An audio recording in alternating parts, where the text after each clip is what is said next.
There we go. Peace, happy family. I hope everybody's having a good time, Friday night. My name is Felicia Harden, and I will be your host this evening for another installment of HAPI Talks. Tonight, we have the one and only Brother Reggie. How you doing? I'm doing fine. I'm happy to be a part of the happy family. Yes, you are. Um, So, yes. go ahead. So tell, you know what, before we get started, just tell us a little bit about yourself for people who don't know who Brother Reggie is. Okay, so I have been an aide to Dr. Leonard Jeffries Jr. I've been an aide to Dr. Joseph Benjo-Cannon, Dr. John Henry Clark, Professor James Small, who's been on your show with Dr. Jeffries, uh, Professor Edward Scobie, who's deceased, with Dr. Ben and Dr. Clark. I am a founding member of ASCAC Eastern Region, Association for the Study of Classical African Civilization.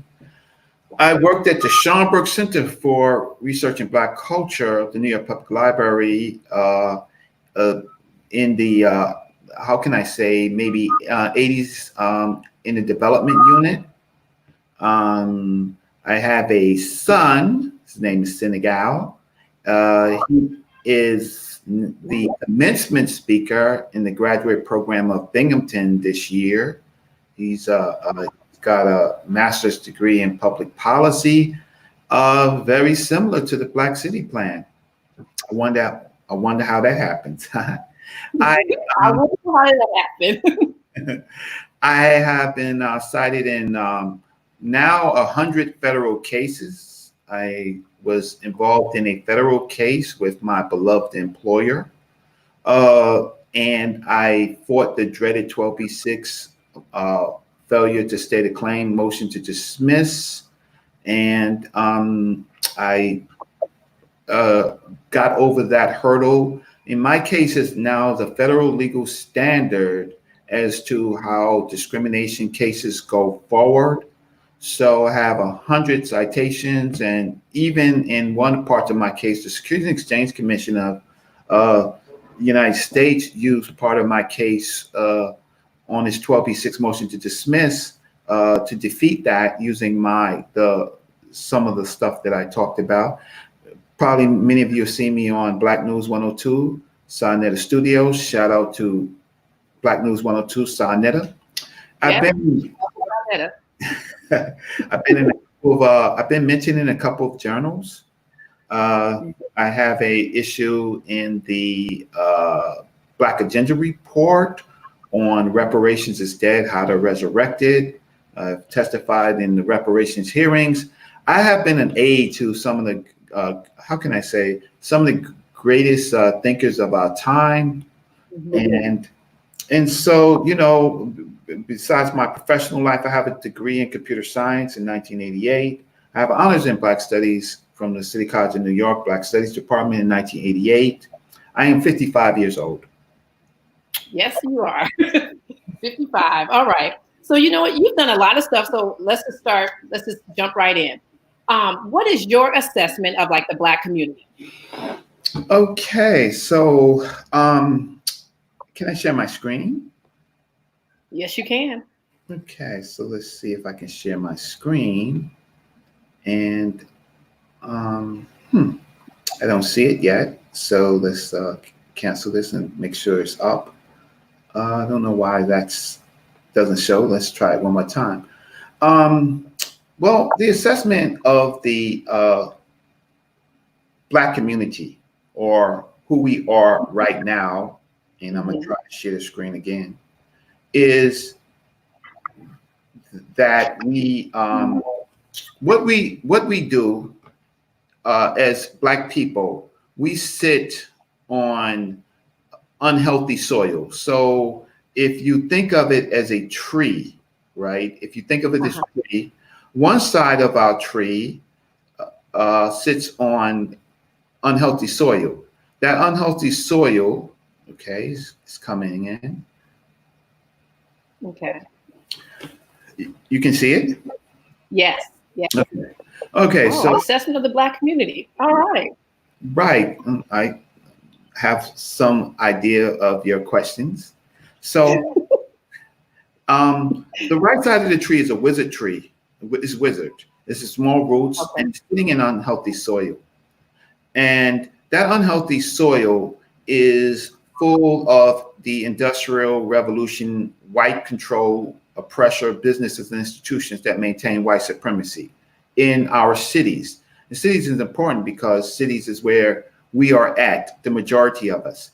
And these little orange things in the soil are things that suck us dry, meaning that everything that we do is taxed by some type of industrial corporation.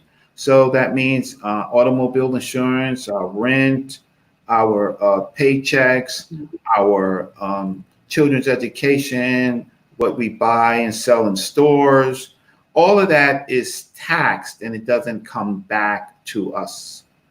What we have to get to is the left side where it's a tree with all of our branches and all of our people, and that sits on healthy soil that's kind of fertilized.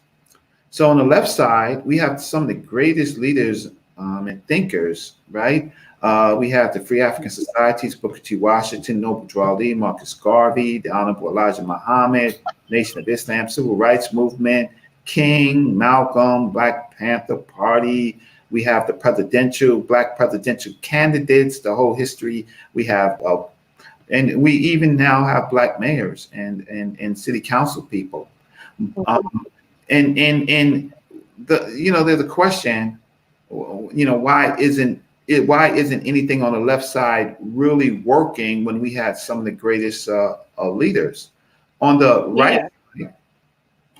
On the right side, well, every dollar that we spend goes into that unhealthy soil, and what we have left is the things that's on the left that's supposed to go on the on in the fertilized soil. So we have to figure out now how to make this work, and so that's the thinking around the Black City Plan. Okay, so well, what are some things that we need in our community? Mm-hmm. In order for our communities to thrive, like what are some things that we should have in place? Okay. Well, our wealth should be recycled inside our community. So I have another chart. I think I can bring up another chart. Yeah, the reason why I bring up charts is because what happens is with my how can I say, my teachers, they who they are precedes them, so they don't have to show any evidence of of who they are, what they say, because they are well known.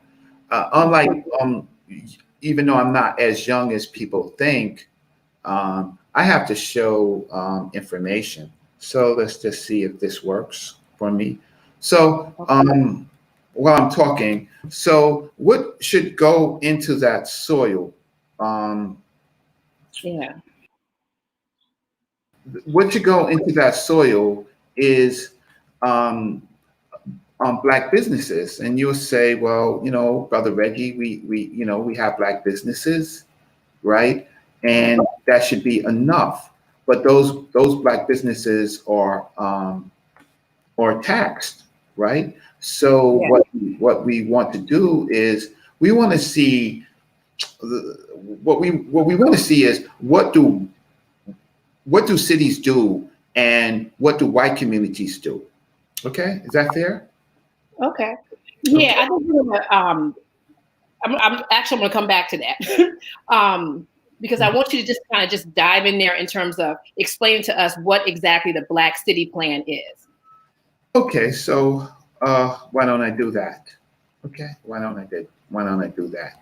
Okay, you and Elena and Brother Taki and others have embarked on this great project called HAPI, right? Which you're happy about. Yeah. Yeah. HAPI is what Infadishi and Dr. Ricchetti, who have been on your show, and other great scholars know as the Nile River. It is actually a principle, a nature that's kind of like male and female, and represents maybe the north and the south of ancient Egypt. And this river uh, fed this civilization, and it became the heart of the economics and the development of that civilization. And so the question is, what is our happy, right? What is our happy? So this particular picture is a Nubian tribute in the tomb of Hui.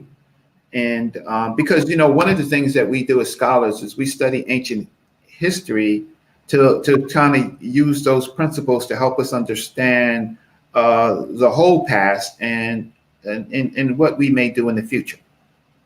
So this picture pretty much shows African economics in ancient Egypt. And if you look closely, you see different types of Africans, dark, light, right, of different complexions, and they are part of a civilization. And so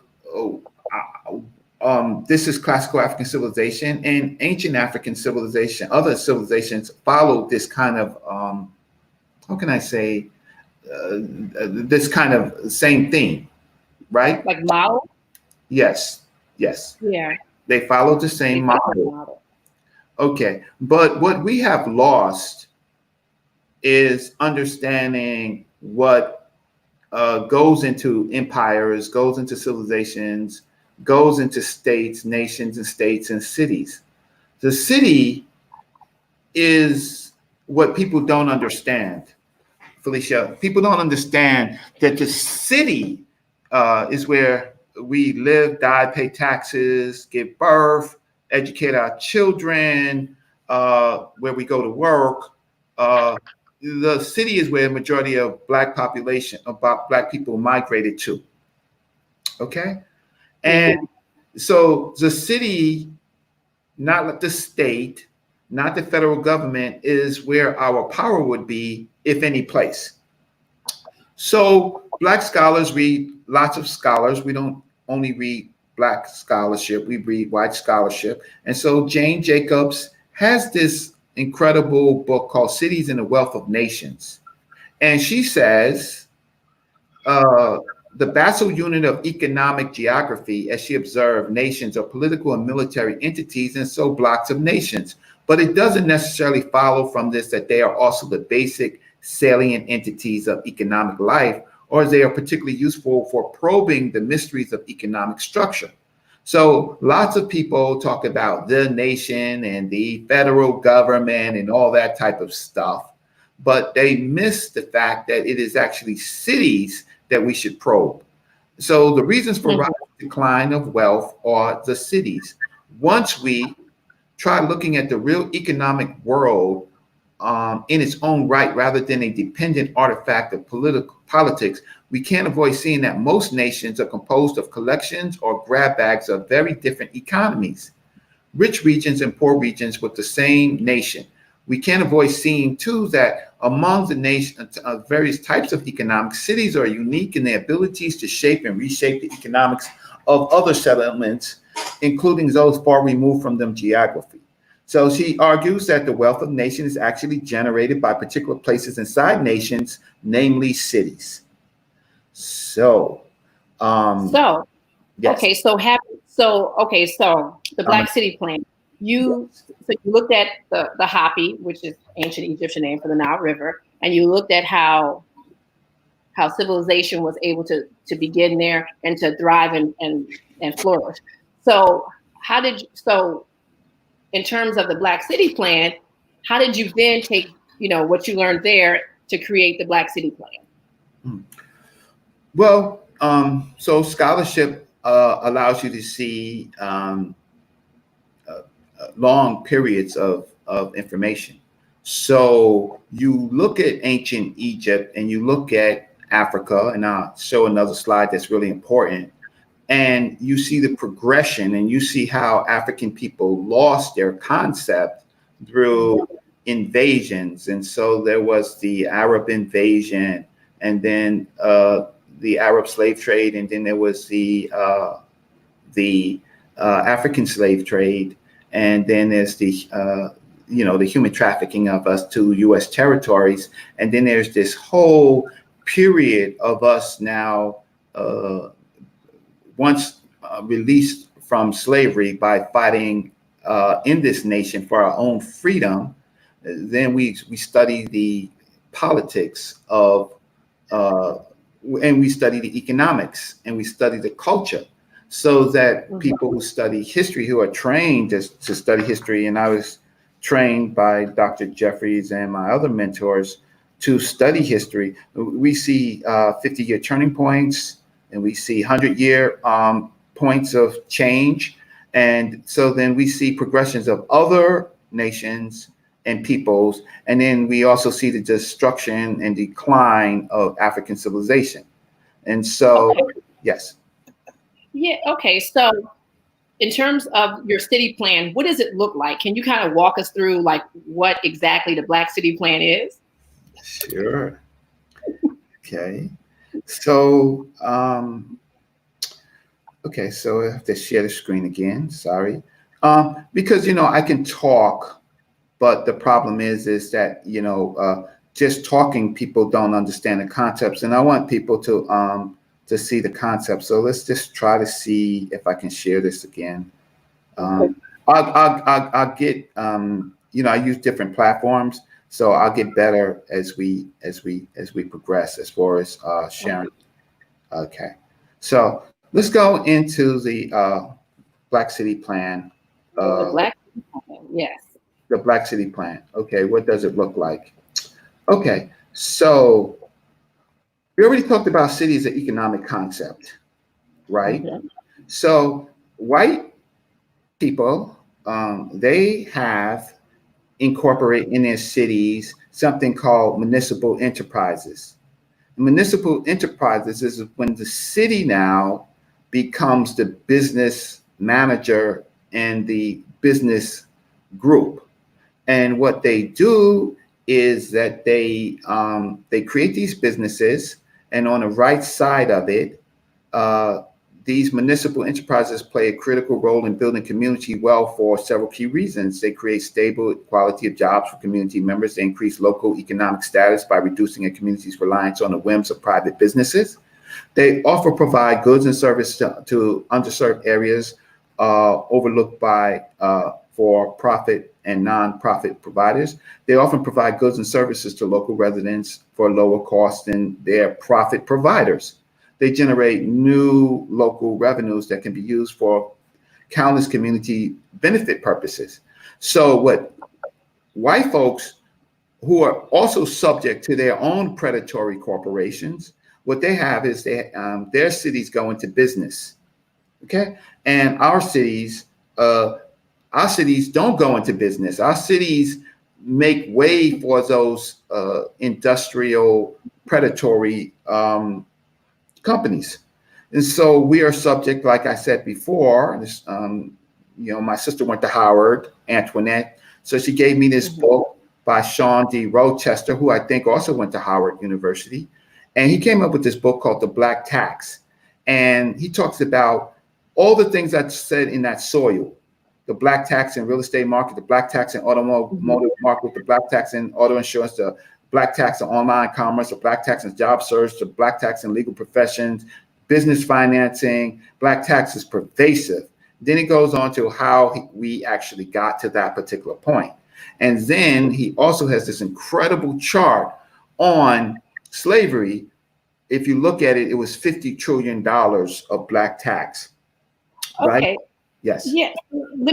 I just want to stop you so I can make sure that I'm understanding this. So part of the Black City Plan is using these municipal enterprises in a better way.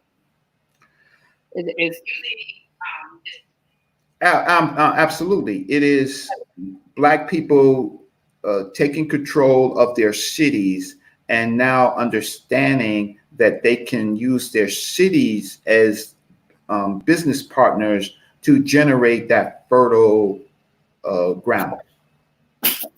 Okay. So, okay. So I'm just imagining, let's say we can Detroit, and we start, taking over the municipal enterprises.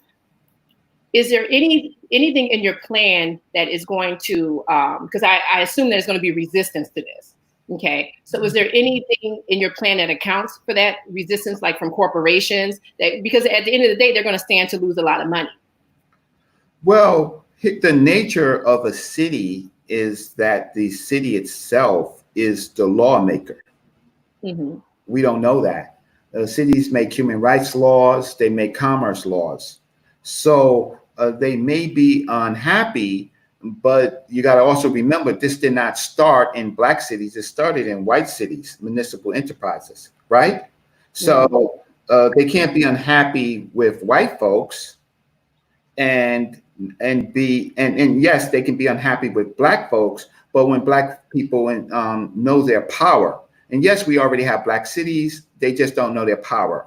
So here's my screen again. Black enterprises, which are municipal enterprises, black city enterprises, and like I said, I look at history. So that's Red Meyer, and that's Mansa Musa. This is Mansa Musa's pilgrimage, this movement of all these goods and services to Mecca. And then there is Booker T. Washington's Tuskegee, who he envisioned the labor needed for black cities, right? So he created vocational education. And Dr. Tyreen Wright, who has been on the show, is an expert on Booker T. Washington's Tuskegee experiment. Shout out to her. And then there is George Washington Carver, who became a scientist, and this figure of hidden figures. So all of this talent, right, is now in black cities. But the problem is that since we are not creating municipal enterprises, they're being sucked to the predatory corporations, and black people in those corporations have an expiry, and they have discrimination. So black cities must launch black city enterprises. And so what does that mean? So to answer your question, that means create community development corporations. And community development corporations or nonprofit community-based organizations focused on revitalizing the areas in which they are located, typically low-income, underserved neighborhoods that experience significant diversement. We do some of that. We don't do enough. These are the parts of it. Community land trust. Cities control land. Malcolm X says land is the basis of revolution. Well, when you can control land, then you could put things on your land. You could put schools on your land, right? You could put factories on your land. You could put stadiums on your land, right? You could put housing on your land, right?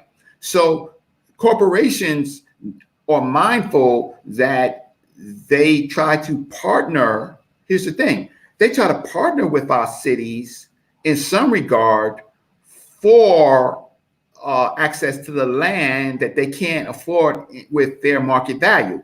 So if they're trying to build a Barclays Stadium, or they're trying to build a Yankee Stadium, or any of these other stadiums in any of the cities, they go to the cities and say, look, we'll work with you. You give us the land, we build a stadium, then there's income that's coming on the land.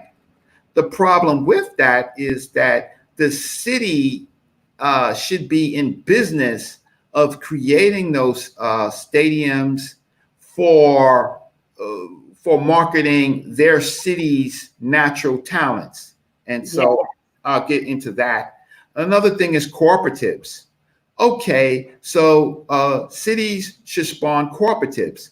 Cooperatives, you can see food cooperatives, you can see lots of different type of cooperatives where people pay by membership for goods and services, and that goes back to the city. But what the city now says is, no, we'll just let BJ's and Costco come in. We'll let Lowe's and Home Depot come in.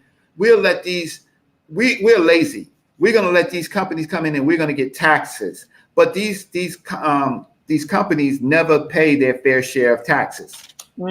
Yeah. So then it comes to food. Okay, so black cities now are being held hostage to food, right? What we do is we let markets come in, like in New York, the Hunts Point Food Market and stuff like that. So all the corporations come in, and the city makes money off of taxes instead of the city actually going into the food system business themselves. Mm. So Okay. then if all this stuff is working, then what it should work, and it works in white communities, right? Then there's something called employee stock ownership plans. So the employers who work for the city in these particular initiatives, they get ownership, right? But what happens for us now is that I'll stop sharing for a second. What happens now is that the corporations hire us. They offer us 401k. They manage our pensions. Our pensions are manipulated. We're always subject to what's happening in the stock market. So when the market crashes, we lose 30 to 40% of the stocks that that we don't even know that we owned or had, instead of investing in cooperatives and these other kind of municipal projects where we know that, like for the Hunts Point Market, it feeds the city. It's never going to run out of money. It's never going to run out. But what we do is we just simply work for a company. Watch this. We work for a company that invests our money in other companies, and they make profit and loss because they're always buying and selling. And we don't invest in. We have no investment in the enterprises that serve our community. Mm. So these are some of the things in the Black City Plan. Mm-hmm. Yes, that is supposed to help Black people, but they're in white cities. And it's only because our city managers, our mayors, city officials, and all of them, they're of another generation. But people like you, Felicia and Elena, you are wolves. You are hungry. Like, you already know that you might turn over a job 3 to 4 times and may have 2 or 3 different types of jobs, right? But All at the same time. All at the same time, Brother Reggie. all at the same time. But why is that? That is because, well, we live in New York, which has a large Black population that doesn't understand public administration, that doesn't understand business. So what you're going to do, Felicia, is you're going to start a business. You're going to start a business. Elena's going to start a business. Taki's starting business. We're all starting businesses instead of going to the city and say, city, you create the business. We'll run the business. You have the land. You have the property, right? Let us come in and run our businesses. And basically, basically we're working for you, one, or if it's a cooperative type of situation, you are we're working with you, right? But what we do is, we go and try to get a store in Harlem at $4,000 a month rent, right? And then 2 years into it, 3 years into it, they raise their prices. That's predatory. Yeah.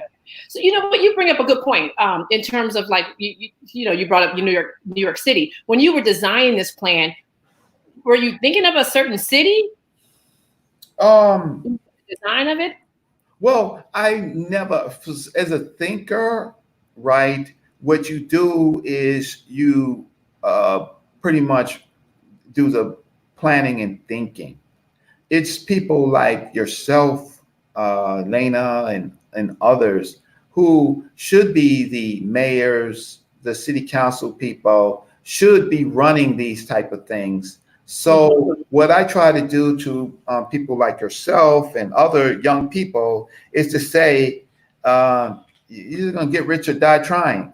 You're already breaking your back, but what you need to do is you need to take portions of this plan and go to your cities and basically say, look, you're going to put together this plan or we're going to vote you out. So we have things like Black Lives Matter, and we have other initiatives, and they're about basically like putting out fire. We need equal justice, we need equal rights, which we do.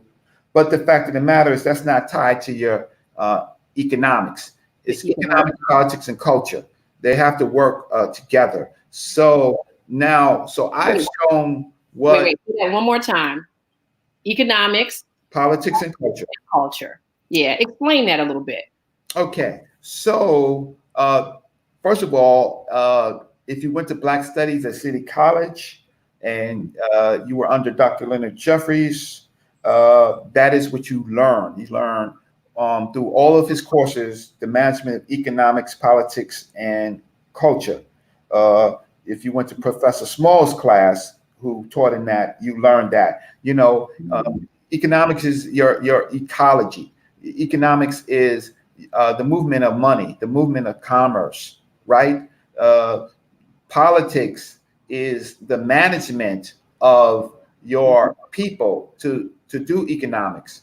Your culture is the thing that feeds your economics and your politics, because your economics and politics are usually around your culture. So our culture is bad. Our culture is full of older generation of African Americans who largely believe in the Bible, believe in the old way of doing things, and it's not their fault, because they're of a generation, if they was born before 1965, that they were coming out of sharecropping, and then they were just getting factory jobs and labor jobs and in Detroit automotive jobs, right? So they don't know. They don't know anything really more, but they are our mayors, and most of our mayors, if you want to say, and city leaders.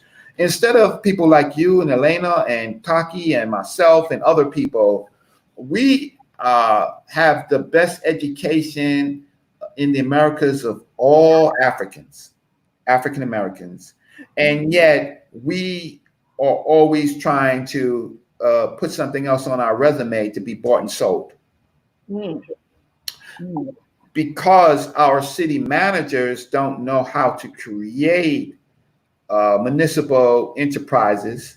If you don't want me to say Black city enterprises because you're scared of Black, but my background is Black. Your background's Black. Background's Black, right? So they don't know how to do this. But you go to these universities to learn how to be stewards of the Europeans' corporations and try to get on. So we are subject to that. So part of the other part of my plan is to say, well, let's look at a few more of these current models of municipal enterprises, and let's just do something different. And that's why I'm here today. See, I don't have to scream. Look, I don't have to scream Black power to do Black power. See, economics, politics, and culture is Black power. And some of the people like El Hajj Malik El Shabazz and the many people that supported him, and here's the Black tax, and then there's Powernomics, and then there is Blueprint for Black Power. Yes. It's falling apart, right? And the supporters, the many supporters of these great people, like shout out to Brother Willie Starks. He may be listening. He held up with Brother Small's organization of Afro-American Unity after Malcolm X died, right? Shout out to Uncle George. He was a member of the organization Afro-American Unity, and he was on security when Malcolm X was assassinated. The people like some of our parents participated in what you call the Black struggle, right? To get basic human rights and to protect ourselves, the Black Panther Party and all people. But what happened is that they're in the fight.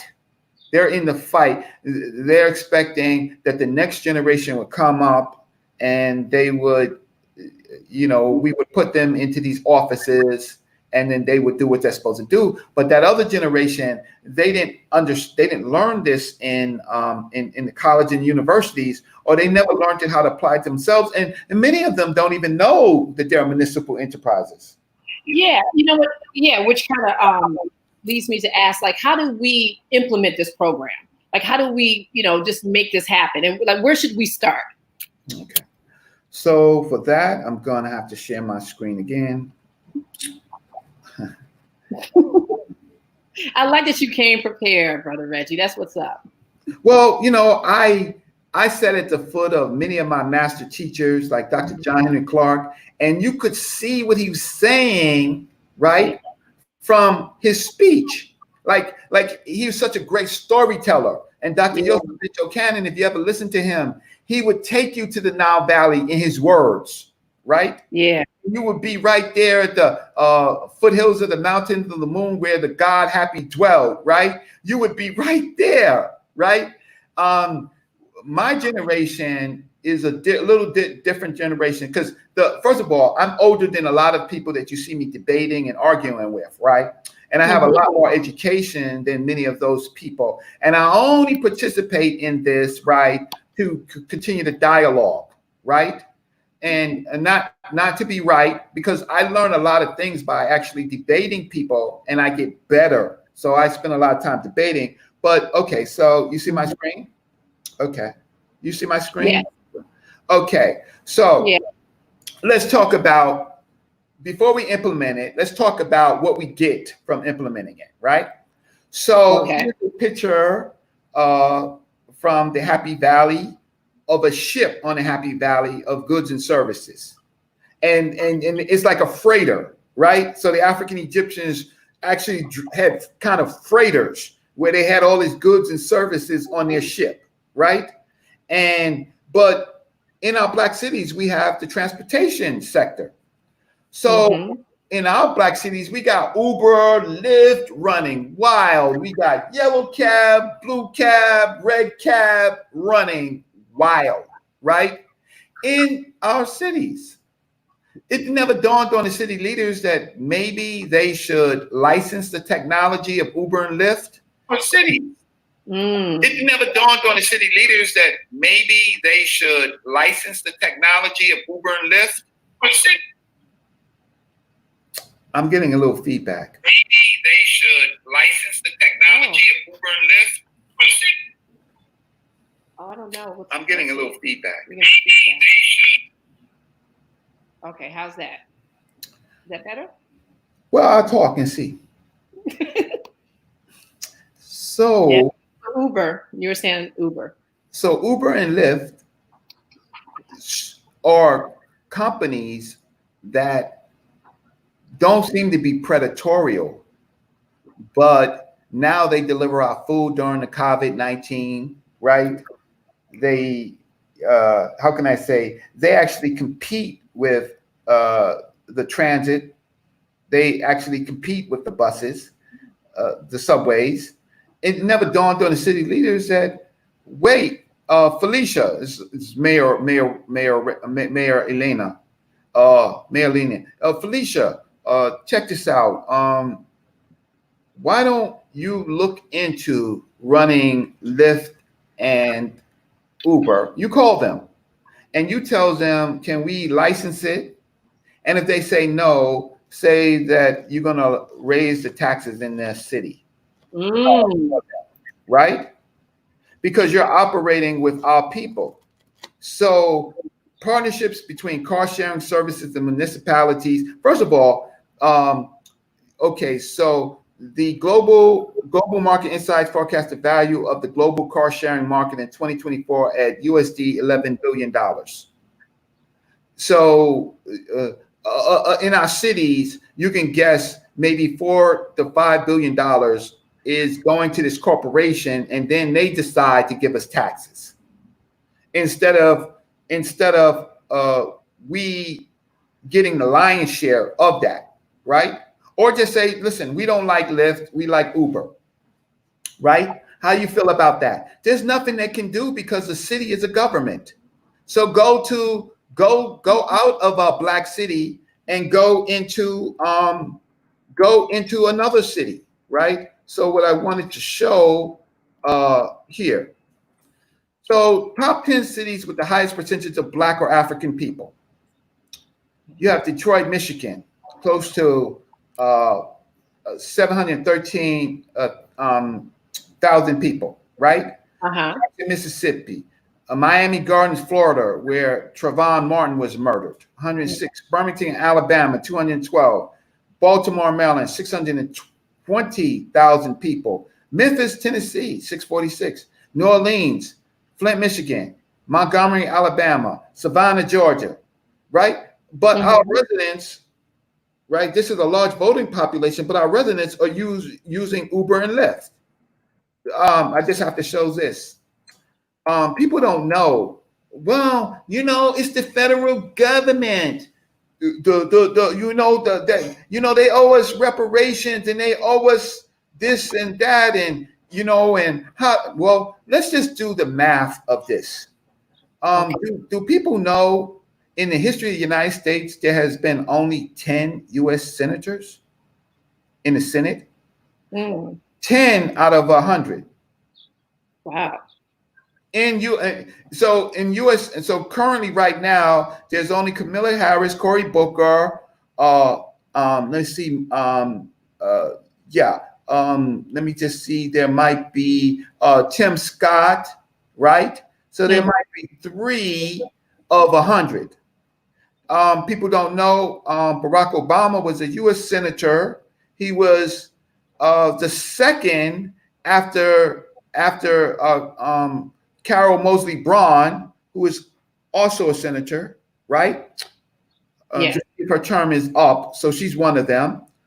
But prior to those two, we didn't have a senator until 1967.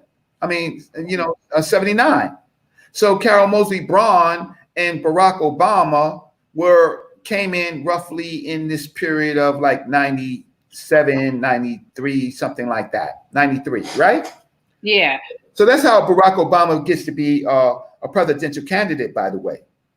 Okay. And there were other ones. There's Roland Barris, right?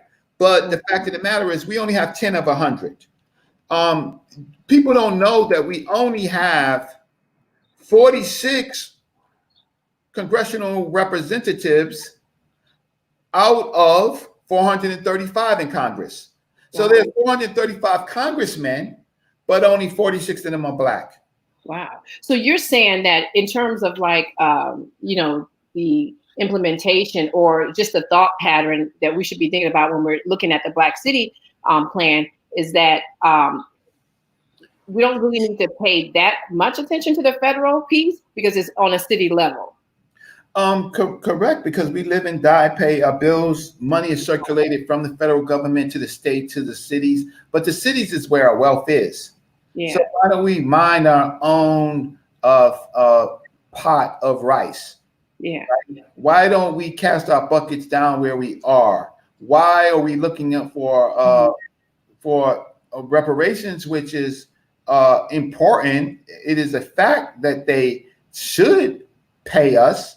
But if you look at what they're doing, if 435 congressmen and 46 are black, and 10 cities, and 10 U.S. senators, and only 4 or 5 of them in this current Senate, and you have 50 states with 0 black governors, right? So the plan of action has to happen somewhere else. I'll stop sharing for a minute. So the plan of action has to happen somewhere else. So we have to see our rivers, right, in New Orleans, in our waterways in Detroit and Flint, and even our waterways in New York and Jersey as happy valleys, because it is there where the wealth is being moved. And Yeah. so I'm screaming Black power, and Mhm. I got my fists up in the air. But I am not talking about. I'm talking about power, economics, politics, and culture. Yes. I'm also talking about self-defense, because when you have a city, the police is your city, and we're gonna get into the gangster part of the city plan. Yeah, yes. That was going to be my next question. This approach, because just so that our audience can kind of understand, like, what does this look like in real time? A city that's following the Black City Plan. Yo, it's gangster. It's gangster. It's gangster. It's about the takeover. It's about giving out Black mayors 4 years, but 2 years with a possible referendum. If you can be voted out of office in 2 years, if you are not following any of these initiatives, right? Okay. We're not asking you to do it all, but we're certainly not asking you to have an affair, right? Like in Detroit, right? Really? Right, and destroy Yeah.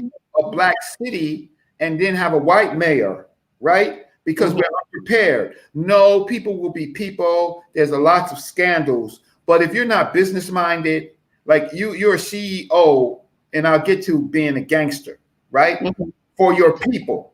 So this is not, oh, I'm reading the news and my mayor is cheating on his wife, or she's cheating on her husband, or she's taking some money.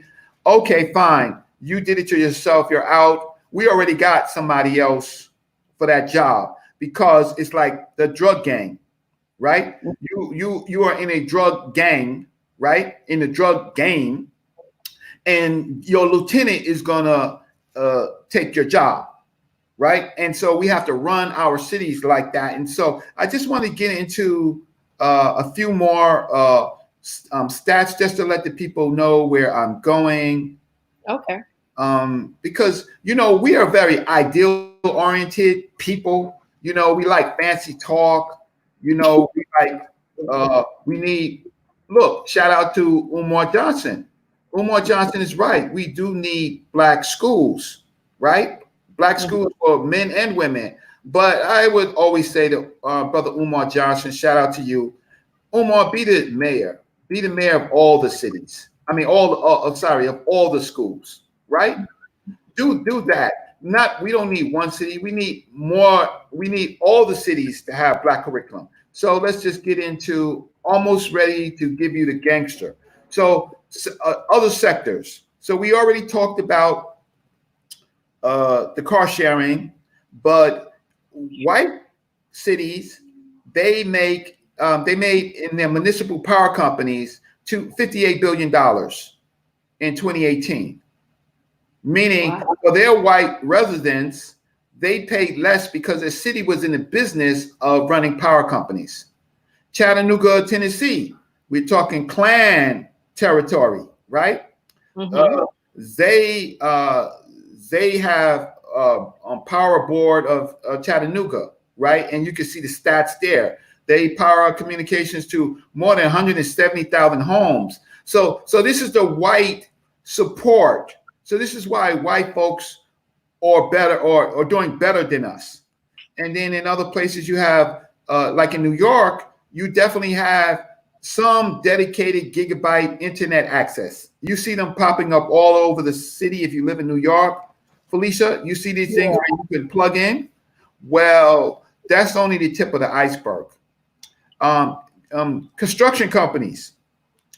Why is the city involved in municipal construction companies? So here's an example: Municipal Enterprises Ltd. They manage all the materials, the constructions, the cement. In our community, it's the MOB, right? It's the MOB. Now, I'm getting to being gangster, super gangster right now. So, so we build sports stadiums for the Yankees, Barclay Stadium. We got all of these Super Bowl and NFL, and the cities get some money from that, right? But what is the real revenue from that? The real revenue is $500 billion for the sports industry. $500 billion for the sports industry. So the question is, should our black cities compete directly with the NFL and the baseball leagues for audience seat revenue, advertisement, sponsorship revenue, and streaming revenue? Right? Should for our sports, should our black athletes have to be slaves, right, in college to get a seat in pro ball, football, or baseball, or any of those things? No, we should do the Negro leagues. We should do the Negro leagues. We should have these stadiums part NFL, but part our own leagues, right? To give and if you ever went to you know anything about the Negro leagues, those stadiums were packed, right? Those stadiums were packed with black people. And we could stream it and we could find our new talent. And as we find those talent, guess what? The cities can partner with them and do deals with them, right? So in Atlantic, it said that sports stadiums are bad deals for cities. So they realized that they're telling white folks sports stadiums are a bad deal for cities, but cities can fight back. So I'm telling you how cities fight back, right? So let me see. Okay. Hosting a professional sports franchise has legitimate public benefits.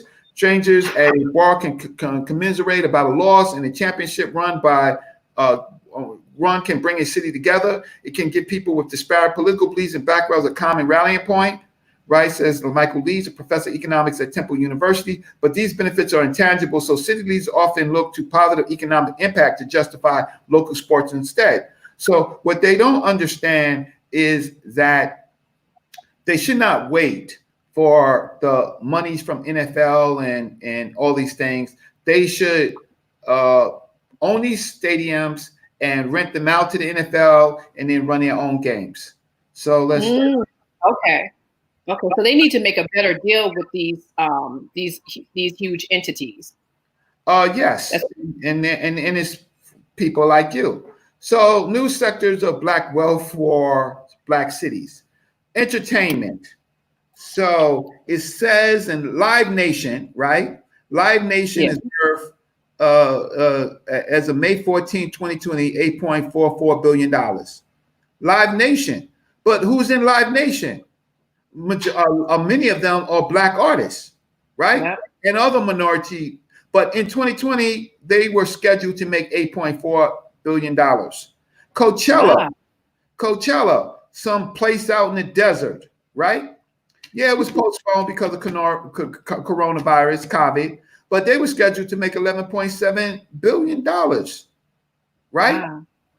Wow. The entertainment business, it says that on a global scale, the entertainment business is worth 1.72 trillion US dollars, right? But if you check out the entertainment business, at the bottom of that is black rhythms, black entertainers, right?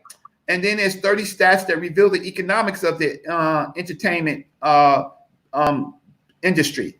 So one of the things I want to say about this is that I think I have a slide about what artists actually get. Well, there's other sectors. There's the streaming industry. The streaming industry is like YouTube and other sports streaming that go to, it's $30.6 billion by 2022. The cable industry, Comcast and all of them, is $186 billion.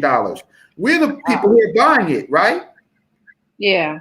Wires and cable market size worth $312 billion by 2025. Wow. But watch this, Felicia, right? Artists only made 12% of the $43 billion the music industry produced in 2017. So what you're saying is that in terms of like this Black Cities plan, we need to start looking at capitalizing on like the talent and housing it in-house and having everyone else kind of come and pay for it. Versus like now it just seems like the cities, the cities are just getting raped in terms of they're just getting all our resources for practically nothing.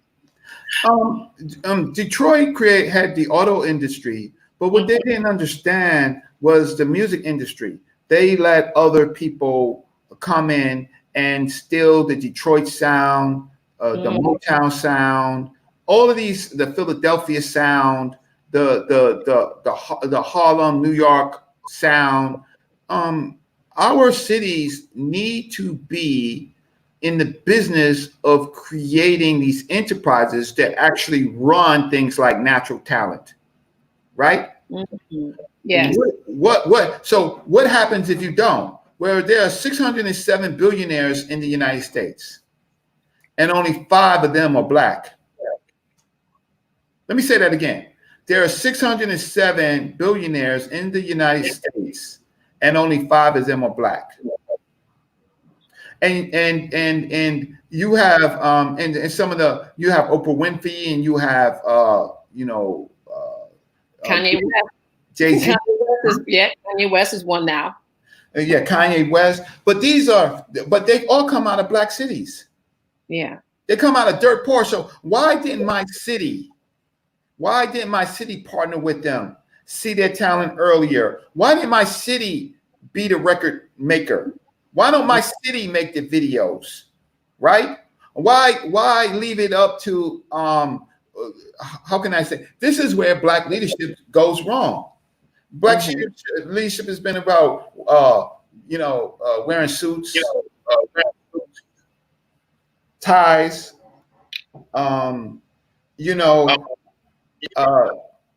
making appearances. Can you hear me? You kind of going in and out a little bit. Okay, let's try this again. Okay. So Black businesses, what we do is you can hear me? I can hear you, but you're sounding kind of weird. You think I should go and check out? Yeah, I think that's better. Huh? You think I should go in and come back out, or try it? Yeah, let's try that. Go and come back out. Okay. Yeah, refresh. It's those companies messing with me. You're trying to get their business. All right. We were just waiting for Brother Reggie to come back in and join us. We had a little technical problems. While we're waiting for him, if you guys could, please go to Instagram and start following us. Go to our YouTube page and subscribe to us, and follow us on Facebook. And we just really want to thank you guys for being with us, for a while now. So if you have any questions, please just go ahead and type them in, and we'll make sure we get Brother Reggie to answer those. All right, Brother Reggie, you're back. In face? What? And in voice. There you go. Okay, so let's just get gangster for a minute, and so okay. So I have to share my screen to get gangster on this.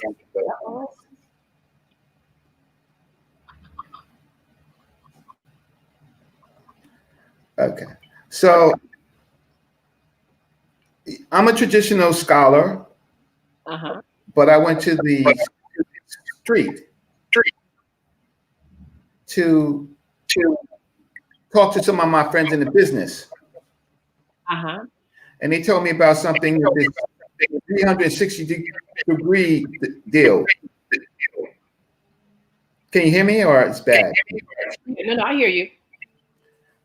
So a 360-degree deal is when a company gives an artist a deal, and the artist has to pay for its concert appearances. Before it was just record deals, right? Yeah. But if cities give artists 360 degrees, they're running concerts all the time. So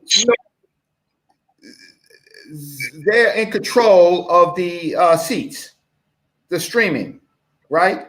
And they pay the artists. And they can pay the artists better rates. So I didn't know about this. So shout out to Mr. Mobius and Dre from New Rochelle. that said, cities should offer 360-degree bills. What is the buying power of Black and minority markets? We have $3.9 trillion buying power. None of that is hitting us. So you're saying, go ahead. I'm listening. So you're saying, we have all this money that we're spending. And so we've got to figure out how to get this money to work for us in a better way. So this city plan is a way that can happen. It has to happen. Yeah. Because, see, we're waiting for reparations.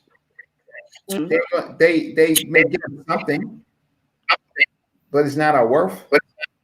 Yeah. So why don't we be gangster? We know our stats. Yeah. We know what's in our cities.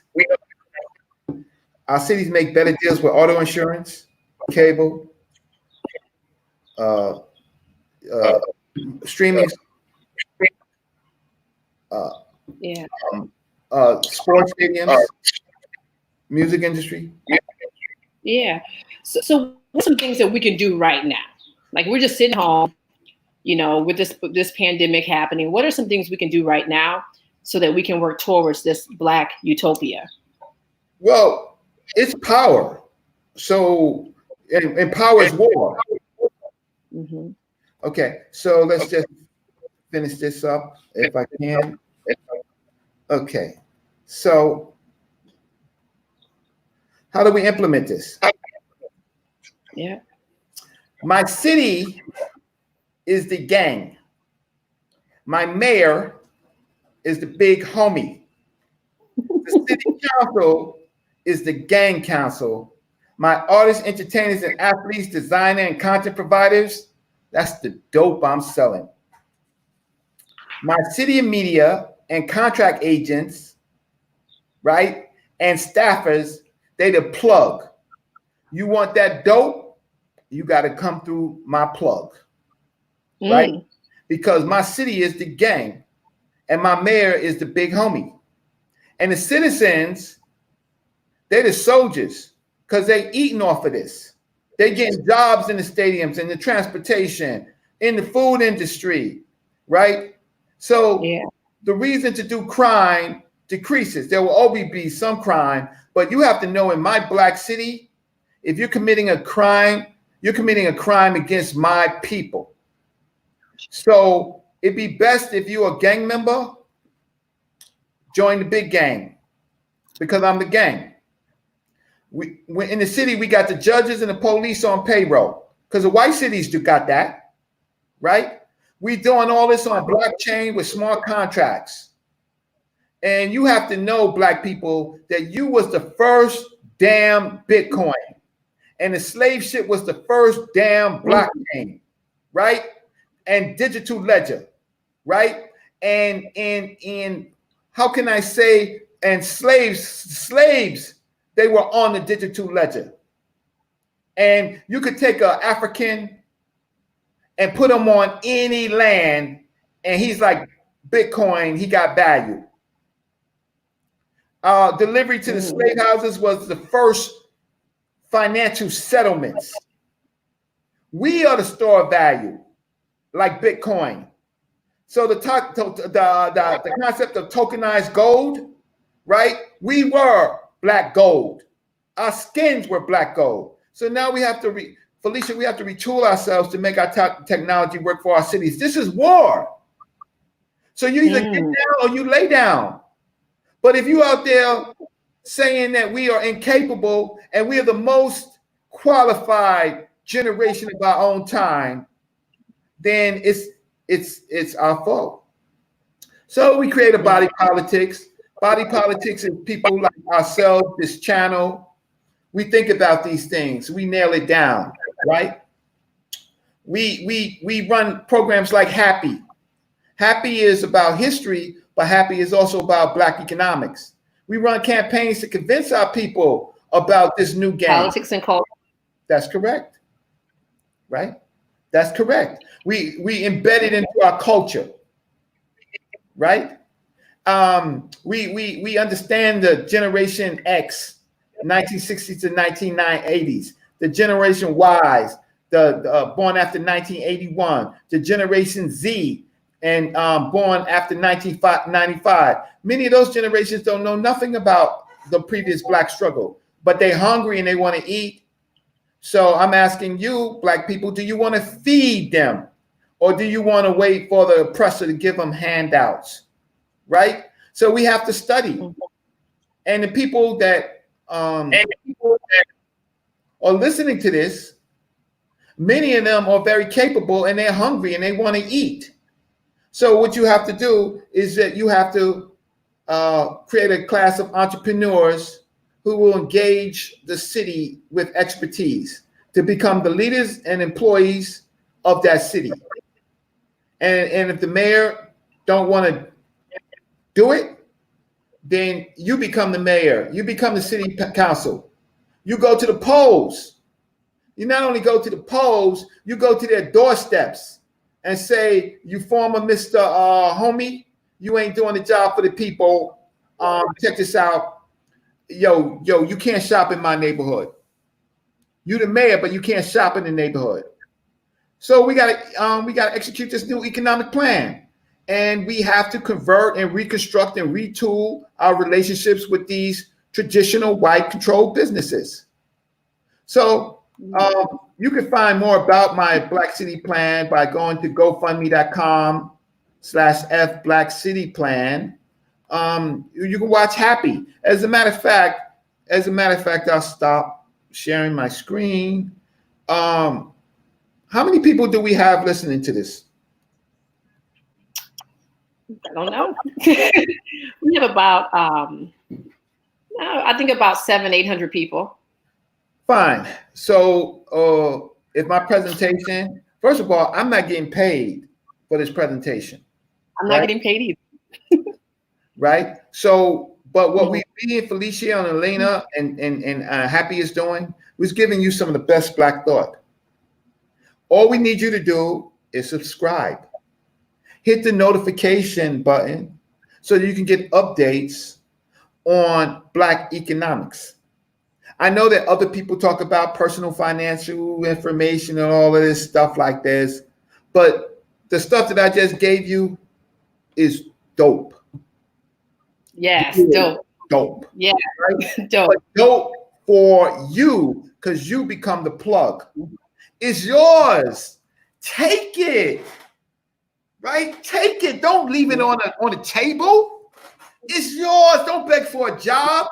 All you got to do, you know the mayors and the city council people, you see them in your church, in your mosque, you see them shopping at Lord and Taylor's and Louis Vuitton. Choke them. All right. Okay, and on that note, we're just going to open it up. If you guys have any questions, just go ahead and type your questions and we'll get them answered by Brother Reggie. All right, so Keisha wants to know, do you have any books on this subject? Yeah, my Black City Plan is, if you go to GoFundMe Black City Plan, you will see my original write-up of this is 223 pages. What you are listening to is the revised, but I wrote a free book you don't have to buy. Oh, it's free. Right? It's 223 pages, and you're getting the revised concept for free. And anybody who's read the Black City Plan knows that it's the best plan. It's just free, so it don't have no value because our people don't know the value. But Al-Hajj Malik El-Shabazz, he gave up his life for Black people. He didn't make money off Black people. Martin Luther King, right? Almost every Black leader paid for with their lives for a future. So my book is free. And guess what? I'm endangered because I'm giving you some information that's worth trillions of dollars. And you're saying, no, it can't be done. It can't be done. I'm just going to get this job at Google. Hey, honey, I got I got an interview with Microsoft, and I got an interview with Lowe's and Home Depot. Yeah, I'm gonna be able to make about $40,000 to $50,000 for about 2 years, right? And then we'll do something else. But you know what? Is that gonna pay for my college debt? Mm. No, it's not gonna pay for your college debt. Cities can forgive your debt. Yeah. Cities can pay into your debt. Hey, you black people, I'm asking you to get down or lay down, right? It's as simple as that. I'm an endangered species. I'm not trying to make money off of this. I'm trying to give you what my teacher, Dr. John Henry Clark, gave me. See, Dr. John Henry Clark, you people don't know, right? I was his aide. When he breathed, I breathed it in. Dr. Ben, I breathed it in. Dr. Jeffries, I breathed it in, breathed it out, right? Professor Smalls, all those people around him, Brother Willie Starks, and all of those people who you don't know who are real freedom fighters, right? Uncle George, right? Yeah. All of those people, Betty Shabazz, Sister Ella Shabazz, these are people I knew in my lifetime, right? They breathed in so I can breathe and I can think and I can continue their mission. I know some of you say I talk funny. Some of you might say I look funny. Some of you might even say I look creepy. But I was chosen to be a student of some of the best minds, and this is my production. So I'm giving it to you. It's open source. You know open source, right? You can break it. If you don't like it, break it. Make it better. But the fact of the matter is, if you're in Detroit, you in Chicago, you in Philadelphia, you in Florida, you in Miami, you in all those places. Check this out. Your children, right, are gonna ask you, Daddy and Mommy, did you really have your thumb up your ass? What did you really do? What did you really do? Okay. All right. We got one more question, Professor. Brother Jeff. Yes. Yeah. Jeff wants to know, should we support other races with businesses in our communities? Jeff, we need a new deal. They can partner with us. I don't have to like you because you damn sure don't like me. But if you want the money from my citizens, you can come in. But I would say this, Jeff, the Chinese, the nail salons and all of those things should be black businesses, right? They should be franchise businesses, right? You should have a franchise Chinese store. You should have a franchise Italian restaurant. You should have a franchise nail salon, right? Meaning, why ask me if I like them when I know that they don't like me? So my answer is, let's create franchises and then let's work together. All right. So on that note, I want to thank you, Brother Reggie, for coming in and talking with HAPI Talks this evening. Yes. And viewers, thank you again so much. Please go to our Instagram and follow us. Subscribe to us on YouTube. And also, before I get out of here, I want to give some shout outs. We want to shout out the whole HAPI team. We got Taki, Dion, Elena, Daryl, Chuck, Rock, Tahuti Films, and all of you guys who are constantly liking our pictures, are leaving messages for us. We thank you. And I cannot forget our boy King Simon Productions. And Sonetta, you have any shout outs, Brother Reggie? Yeah, shout out to Brother Rock. I know you in the background. Rock is making it happen. He know who I am. He know the fences that I'm on. But Rock is my brother.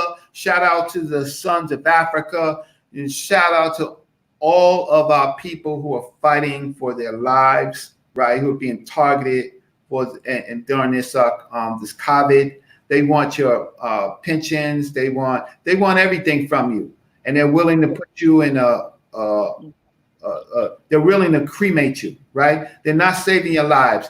Black cities, then if you're a black mayor, you could pay for a plane to bring supplies to your health workers.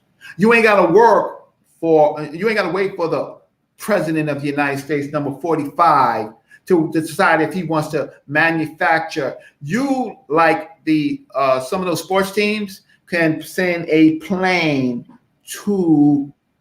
Why aren't our mayors sending planes to China to bring back supplies to save black lives? You're killing us, right? And we know it. And the fact of the matter is, what you don't do for people like myself, we record what you don't do. If you're a mayor of a major black city and you're not sending a jetliner to China that can bring supplies back in 3 days, you're murdering us.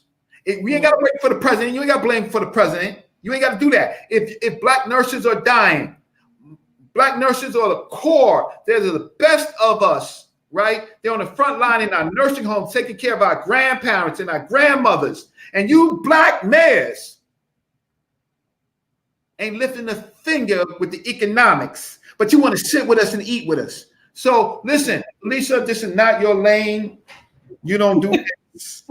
But I do not do this. People but you know, they yes. Gonna remember. They're gonna say, "Well, Mayor of Chicago, Mayor of Philadelphia, why didn't you send a plane? Why are we waiting for Trump?" Right? Yeah. Yep. So on that note, Brother Reggie, we're gonna leave it here.